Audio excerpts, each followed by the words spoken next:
கதிரவன் news சொந்தங்கள் அனைவருக்கும் வணக்கம். இலங்கையின் இரவு நேர பிரதான செய்திகள். முதலில் தலைப்புச் செய்திகள்.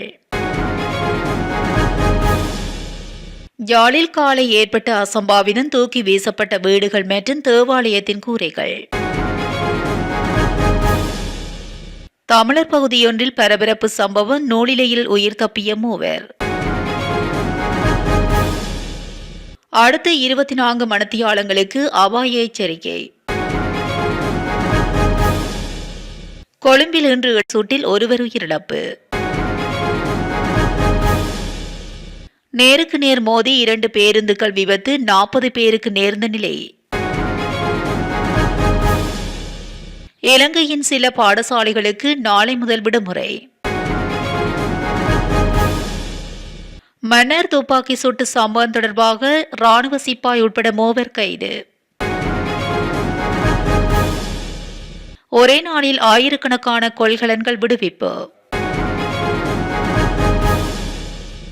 நாடளாவிய ரீதியில் நிலவும் பொது சுகாதார பரிசோதகர்கள் பற்றாக்குறை தொடர்பான விரிவான செய்திகள்.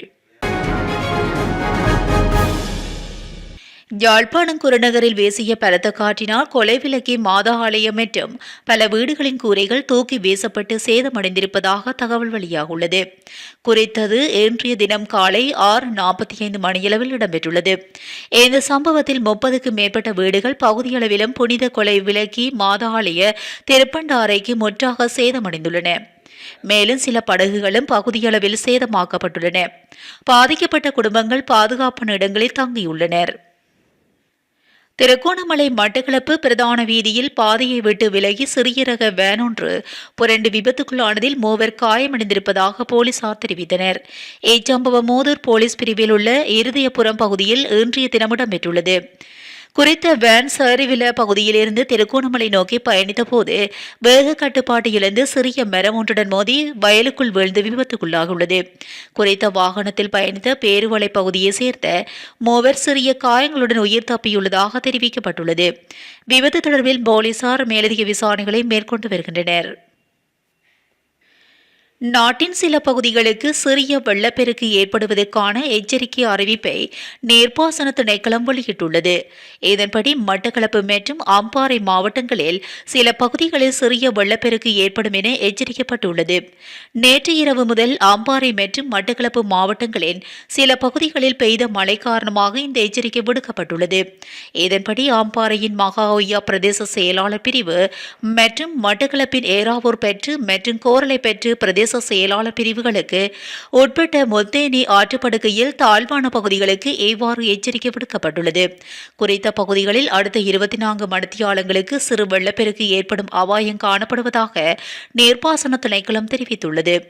இவ்வாறான நிலையில் அந்த பகுதிகளில் வசிக்கும் பொதுமக்கள் விழிப்புடன் இருக்குமாறும் வெள்ளப்பெருக்கிலிருந்து தங்களை பாதுகாத்துக் கொள்ள தேவையான நடவடிக்கைகளை மேற்கொள்ளுமாறும் கோரப்படுவதாக நீர்ப்பாசன திணைக்களம் வெளியிட்டுள்ள அறிக்கையில் தெரிவிக்கப்பட்டுள்ளது. கல்கிசி ஸ்ரீபாலம் மாவட்டத்தில் இன்று இடம்பெற்ற துப்பாக்கி சூட்டு சம்பவத்தில் காயமடைந்த நபர் சிகிச்சை பலனின்றி உயிரிழந்துள்ளதாக போலீசார் தெரிவித்துள்ளனர். துப்பாக்கி சூட்டு சம்பவத்தில் பாதிக்கப்பட்ட படுவிட்ட பிரதேசத்தை சேர்ந்த 24 வயதுடைய சவிந்து தரிந்து என்பவரே உயிரிழந்துள்ளார். கல்போவில வைத்தியசாலையில் அனுமதிக்கப்பட்டு சிகிச்சை பெற்று வந்த நிலையிலேயே அவர் உயிரிழந்துள்ளதாக போலீசார் தெரிவித்தனர். மோட்டார் சைக்கிளில் வந்த இருவர் மற்றொரு நபர் மீது துப்பாக்கி சூடு நடத்தியுள்ளதாக தெரிவிக்கப்படுகிறது. துப்பாக்கி சூடு நடத்தியதாக சந்தேகத்தின் பேரில் ஒருவர் கைது செய்யப்பட்டுள்ளதோடு மற்ற சந்தேக நபரை கண்டுபிடிக்க போலீசார் விசாரணையை ஆரம்பித்துள்ளனர். மாத்தறையில் உள்ள பகுதியொன்றில் 2 தனியார் பேருந்துகள் நேருக்கு நேர் மோதி விபத்துக்குள்ளாகியுள்ளது. இந்த விபத்து சம்பவம் தங்கள பிரதான வீதியின் கந்தர தளல்ல பகுதியில் இன்றைய தினம் காலை இடம்பெற்றுள்ளது. குறித்த சம்பவத்தில் 40க்கும் மேற்பட்டோர் காயமடைந்திருந்த நிலையில் வைத்தியசாலையில் அனுமதிக்கப்பட்டுள்ளனர். அவர்களில் 6 பேர் சிகிச்சைக்காக மாத்தறை பொது வைத்தியசாலைக்கு அனுப்பி வைக்கப்பட்டுள்ளனர். எம்லிப்பட்டியவில் இருந்து மாத்தறைக்கும் மாத்தறையிலிருந்து தங்காலை நோக்கி பயணித்த 2 பஸ்களே இவ்வாறு விபத்துக்குள்ளாகியுள்ளன. இது தொடர்பில் மேலதிக விசாரணைகளை மாத்தறை போலீசார் மேற்கொண்டு வருகின்றனர். கிழக்கு மாகாணத்தில் உள்ள அனைத்து அரச பாடசாலைகளுக்கும் நாளை விடுமுறை அளிக்கப்பட்டுள்ளதாக கிழக்கு மாகாண ஆளுநர் தெரிவித்துள்ளார். நிலவும் மோசமான வானிலை காரணமாக இவ்வாறு விடுமுறை வழங்கப்பட்டுள்ளதாக தெரிவிக்கப்படுகிறது. இதற்கிடையில் இந்த நாட்களில் கிழக்கு மாகாணத்தில் உள்ள பாடசாலைகளில் பரீட்சைகள் நடைபெறுவதால் நாளை நடைபெறவிருந்த தேர்வு பாடங்கள் சனிக்கிழமை நடைபெறும் என தெரிவிக்கப்பட்டுள்ளது. மன்னார் நீதிமன்றத்துக்கு முன் கடந்த வியாழன் காலை இடம்பெற்ற துப்பாக்கி சூட்டு சம்பவத்துடன் தொடர்புடைய ராணுவத்தில் பணியாற்றும் சிப்பாய் ஒருவர் உள்ளடங்கலாக 3 பேர் கைது செய்யப்பட்டுள்ளதாக போலீசார் தெரிவித்துள்ளனர். ராணுவத்தில் பணியாற்றும் குறித்த சிப்பாய் மன்னார் தலைமன்னார் பிரதான வீடே நடுக்குடா கடற்கரை பகுதியில் வைத்து கைது செய்யப்பட்டுள்ளனர்.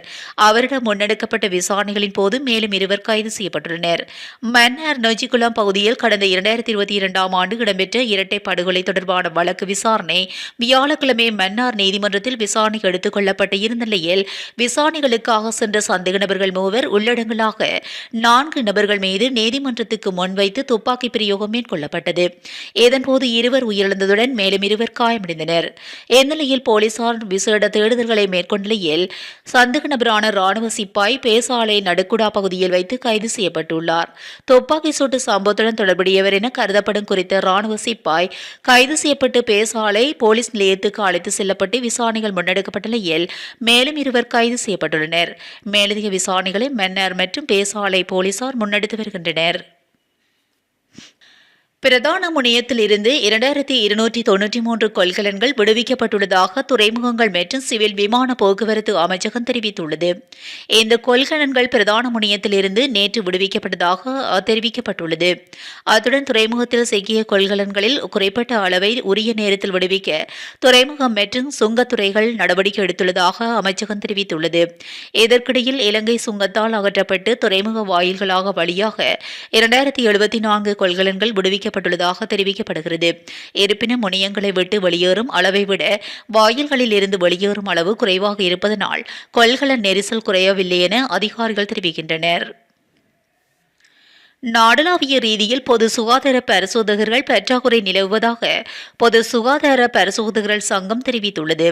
அதன்படி சுமார் 1000 பொது சுகாதார பரிசோதகர்களுக்கு பற்றாக்குறை காணப்படுவதாக தெரிவிக்கப்படுகின்றது. இதன்போது ஆட்சேர்ப்பு முயற்சிகள் நடைபெற்று வருகின்ற போதிலும் தட்டுப்பாடு குறிப்பிடத்தக்க பிரச்சினையாகவே உள்ளது என அதன் செயலாளர் சமைல் முத்துக்குடா தெரிவித்துள்ளார். இந்நிலையில் இதை நிவர்த்தி செய்யும் வகையில் பிப்ரவரியில் கிட்டத்தட்ட 300 புதிய நியமனங்கள் வழங்கப்படும் என அவர் குறிப்பிட்டுள்ளார். குறிப்பிடத்தக்கது. இத்துடன் இரவு நேர பிரதான செய்திகள் நிறைவடைகின்றன. தொடர்ந்தும் செய்திகளோடு இணைந்திருக்க கதிரவன் நியூஸுடன் இணைந்திருங்கள். நன்றி, வணக்கம்.